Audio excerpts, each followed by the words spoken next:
35-year-old Michael James Olson was last seen with 68-year-old Mary Katie Wolfarth in her storage unit on June 17, 2019. After this conversation, Katie disappeared, leaving her family frantically seeking answers for 2 days until a missing report was filed by her friends and family. As the investigation started, detectives found a critical piece of evidence from the guard of her storage unit. Her rental unit has been entered by another individual. We have it on surveillance tape. With the CCTV footage, Michael was the prime suspect in Katie's disappearance. With him being blatantly caught, Michael thought that he could evade suspicion, but little did he know, his attempts at deception were as effective as trying to swim through concrete. Well, like I told you, there's video. Yeah. And we watched video. Yeah. And Yeah, you watched. He believed he had erased every trace, outwitting the detectives. Michael was unknowingly digging his own grave. It was just a matter of time when detectives made their moves and uncovered his crime. Subsequent to this report, detectives checked the storage unit area, and a few hours later, they made a shocking discovery inside. We immediately found some bloody instruments, a walking stick, a piece of round piping, both which had some blood on it. We then visually saw the trash can that she had been placed in.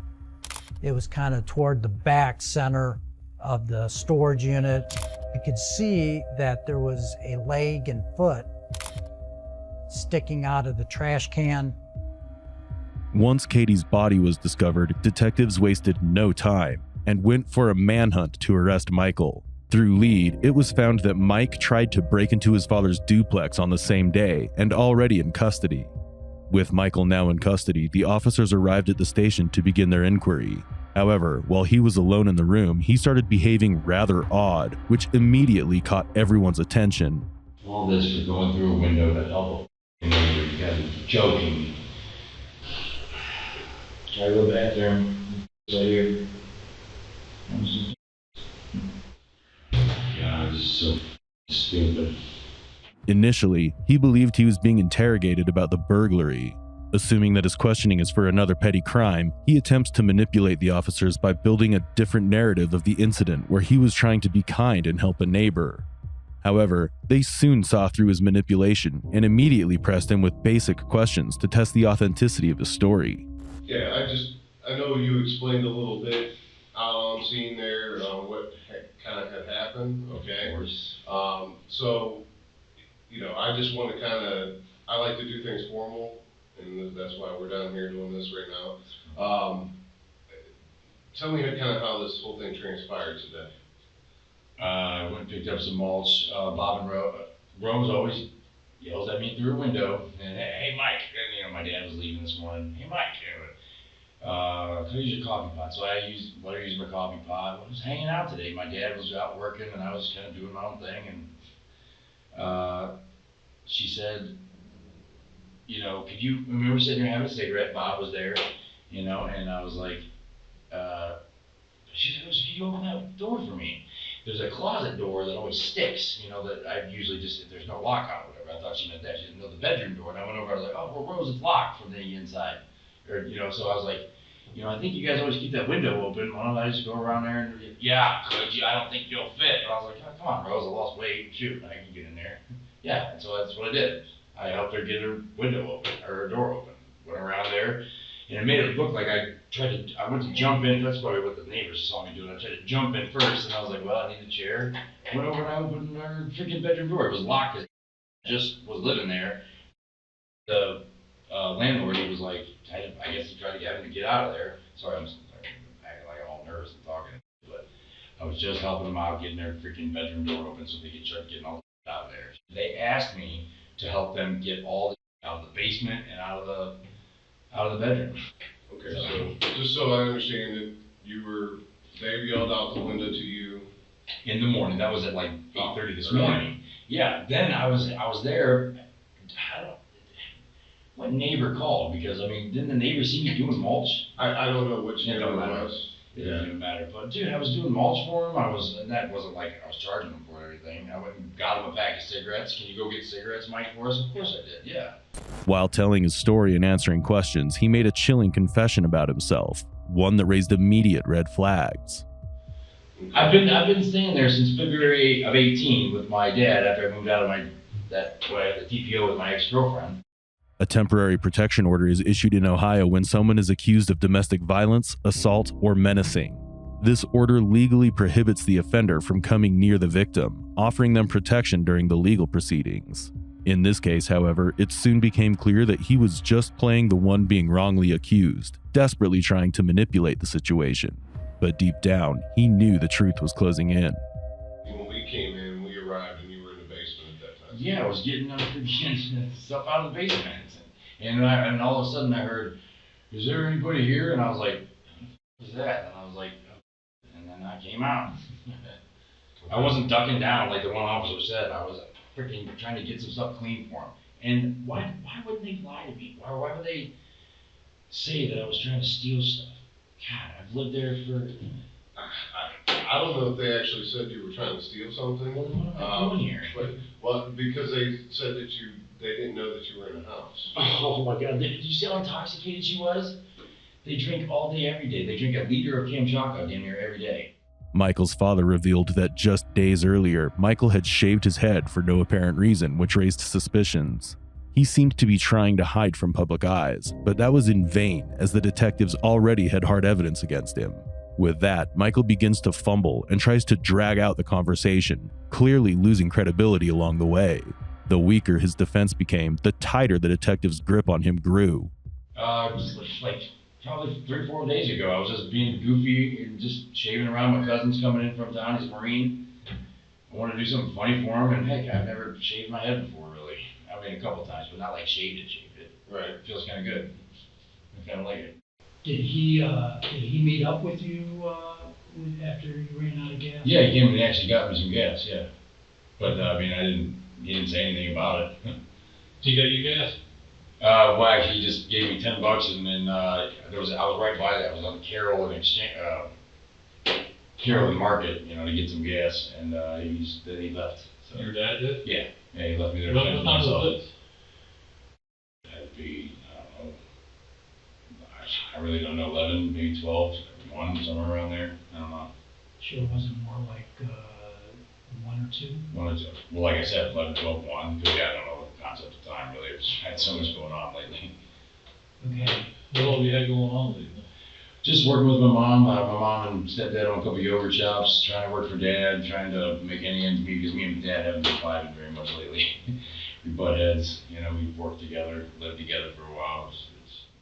The officers were quite sure about the fact that Michael was the main culprit, but they wanted him to confess this by himself. So, officers started to head towards conversations regarding the storage unit's access to unfold some more details. It was evident that he was in complete denial about his situation, yet police started to keep questioning him about his last appearance at the storage unit. But what the detectives did next was something that caught Michael by shock. Your dad said sometimes you sleep down there? The only reason I slept in there is because I was so tired from doing that. Like, if this represents the floor of the unit, you couldn't even walk in it as of a couple weeks ago. So I was cleaning it out for him, trying to get it functional again. But yeah, I crashed up there one night just because I fell asleep and I was like, So we actually, like we said, we met your dad. We met your dad up there at the storage unit. And we both were standing next to him when he was trying to call you. He said that you had gotten a ride from somebody, that they were bringing you up to the storage unit. That's what my dad said. Yeah. What kind of vehicle did you drive? Orange Dodge Dakota. Any other vehicles? Nope, just that one. Have you driven any other car in the last, say, week? No. No, my own car, no. No. So the truck was down there at Carroll or East Market. Yeah, right. And I was gonna get a lift up to the gas station to get some gas, but I never said I was going up to the storage unit. He said that's what he said. That's what he said? And he actually texted you. I haven't seen my phone in a while. I've obviously been dealing with this, so. Well, this has been like Well, yeah, but still, it just feels like it's been an eternity that I've been going through a window to help out a neighbor. So when was the last time you were up at the storage unit? Like I said, yesterday morning, can't remember what day it was. Were you up there Monday? Yeah, that's Dave and Kathleen? Katie? That's the same name, right? Yeah, I think so. Yeah. Who is she? She has a storage unit up there, I think, with her, I thought it was her husband Dave, or something like that. I met him before. Which unit? I don't know what the letter is, I have no idea. Next to you, across from you? Across from me, in the middle building. Okay. Yeah. With the hard evidence in front of him, Michael was caught off guard. The change was initially subtle, but it quickly became clear that the image had triggered something within him. He started to fidget and fumble with the bottle, a clear sign that he had become nervous. This was exactly the kind of reaction that detectives were looking for. Sensing an opportunity, the officers proceeded. I'd say probably Saturday, Sunday, something like that. I was up there doing some stuff around the shop. Okay. What about Monday? I don't think I was up there Monday. I really don't. I don't think I was up there Monday. Well, like I told you, there's video, Yeah. and we watched video. Yeah. And No, you watched the video. Did you talk to her at all? No. Yeah, well, she actually tried to knock on my door one night. She said I was sleeping up there. I fell asleep or something. She gave me a fan if I was hot or something. So I had talked to her before, yeah. I thought somebody told us you were dating her. No? You never had any sexual relations with her? No, absolutely not. Oh my gosh, why am I even being asked this? Well, Mike, their video shows that you were talking to her Monday. So, well, yeah, okay, I told you my days were all like, And both of your storage units were open. You were going in and out yeah. of both units. Were you I thought that was- I thought that was in separate. her unit? Was I in her unit? No, just right outside the door. I mean, I might have ventured in there to look at a couple stuff when she was right there, so yeah. Okay. Have you ever been in her unit? Not before that, no. Okay, but Monday, you did not go in the unit Oh. or just, Tony, I mean, I really don't know. I was standing there, I was talking to her, she cleaned out my, what do you call it, shop vac. And I just am bad on the timeline of the dates. I really don't know, so. But I never was actually like, I mean, maybe right beside the door, but all the way in the back. No, I've never been there. You can't even, there's a freaking wall of stuff you can't get through there. Has she ever been in your unit? She brought me, she dusted off the shop vac and, you know, I wanted her to see, because everyone that drove by saw how disgusting it was. I was like, hey, look. So, would her DNA be in your storage unit? No, not at all. And that was it. Michael repeatedly denied being there with Katie in front of her storage unit. The officers revealed a critical piece of evidence that instantly broke his facade. Again, there's video, and this was Monday. It shows you moving her van. No. Yeah. No, I wasn't doing it, man. Yeah. I mean, video doesn't lie. Can you explain that? No, I can't. With everything stacking up against him, his panic becomes impossible to hide. His composure began to crumble, and the weight of the situation was finally sinking in. You know why we found any blood in her unit? Pardon me? Why we found blood in her unit? You found blood in her unit? Yeah. Do you have any cuts from when you were? I've got cuts all the time from working in construction, man. All the time. Again, is that blood going to be yours? Or? Oh yeah, this is. I'm a picker, so sometimes I'll get in there and scratch my nose. Again, the blood that we found in her unit. Oh, is it gonna be my blood? No. How would that be my blood? I didn't cut myself over there, so no. You know, we could kind of piece together what happened. So, I mean, sometimes people f up, and you know, they do something, they get themselves in a predicament, they get worried. I mean, something happened on accident, they get scared, they try to cover it up, they don't want to, you know, try to explain it. Well, now's the time to explain what happened that day. Which day, Monday? Whatever day it was. Tuesday or Sunday, there's nothing to explain. No. No. There's nothing to explain. Well, we found blood in your unit, your storage unit, a lot of blood. And hair. You want to explain that? I mean, I cut myself on some glass and What about hair? Was like, how long have you been keeping your hair like that? literally like 2 or 3 days. Okay. Literally like 2 or 3 days. Well, you said, I think you said it was about 3 or 4 days ago, earlier. Well, 3 or 4 days, 2 or 3 days. Like I said, I don't know how my timeline is, man. It sucks. We found lots of blood in your storage unit. Lots of blood. We found sticks, instruments with a lot of blood. No f***ing way. During Michael's interrogation, police had already found Katie's dead body, which was found at the storage unit. With all the evidence pointing in the same direction, officers were quite sure who was responsible for the heinous crime. The detectives now crank up the intensity of the interrogation to bring out the confession that would resolve the case once and for all. Her keys were found in your dad's basement today. No. That's not the narrative you want to try to deal with. That's not going to work for you, buddy. Something bad happened to Katie. You know it. You know what happened. Yeah. So stupid. I mean, you can't feel good holding this in.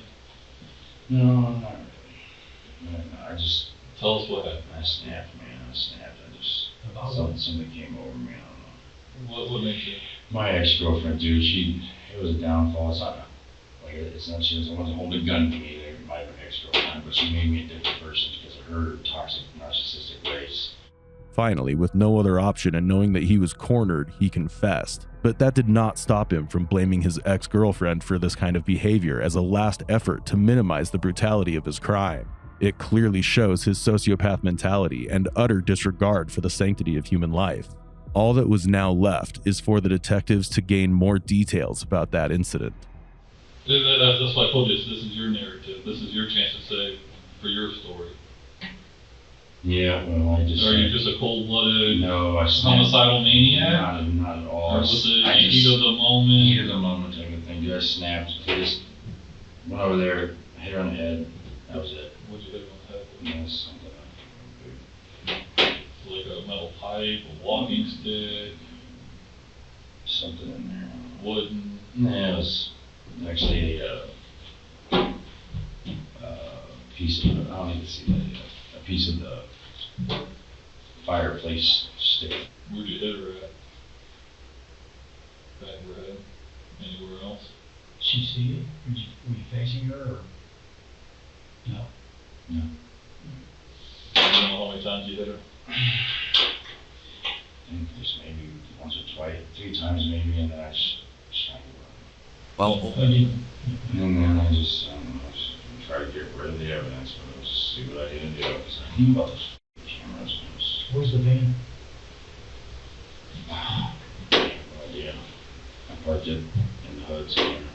On June 20th, the police found Katie's vehicle on Whittier Street in Akron, parked in front of a house. Michael thought the officers hadn't made the connection, but now he had no choice but to face the consequences and regret his actions. I've been so emotionally and verbally abused. You have no idea. I got a mother that, you know, staying with, I'm 35 years old. You have no idea what I can say. And can you explain why her clothes got ripped? Or? I wasn't gonna cut her up or anything. I was just gonna try to get rid of it somehow. After confirming it was Katie Wolfarth, with a heavy heart, one of the officers proceeded to inform her family about the devastating incident. So obviously, you know, we called the paramedics, okay? We're not in her unit. We're in the unit across the way. We don't know who it is, okay? But that's where we're at right now. I can't confirm anything right now. We're having the medical examiner coming out, okay? We're not touching anything until the medical examiner comes out. Well, to be honest with you, I'm telling you what I know right now, okay? There's a body in there. And it's covered with some items, so we can't really examine that till the medical examiner who gets here and does a workup on the scene. Okay, so that's what we're waiting.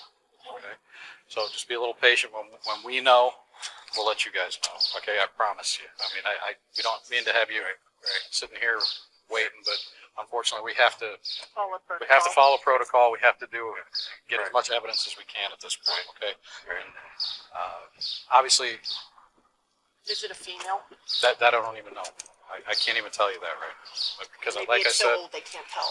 because like right now what we have is a body that we know of a deceased person that's covered with several items that we have not moved yet. Okay, so they come out here, they photograph, they look for any type of evidence that they can And we take. definitely know they're deceased. It's not like they could possibly be alive. There's a deceased party down there. Okay. Ultimately, the news left everyone heartbroken. Katie's family and friends were in utter shock upon hearing it. Meanwhile, on the other side, Michael continued to try and justify his horrific actions. I just snapped, and oh god, I could smell it the rest of the day. Just that smell of death, man. You ever done anything like this Before before? in my entire life, never thought I would. I'm a Christian. I'm just, I mean, not that it matters, but I went to Chapel Hill Christian School, CBCA. I love my fellow man, neighbors. I try to do everything for everybody else except for myself. I mean, I've used cocaine before. I've never done it. I've tried meth. I've never done heroin. I've never done acid. I've never done shrooms. I've tried ecstasy once.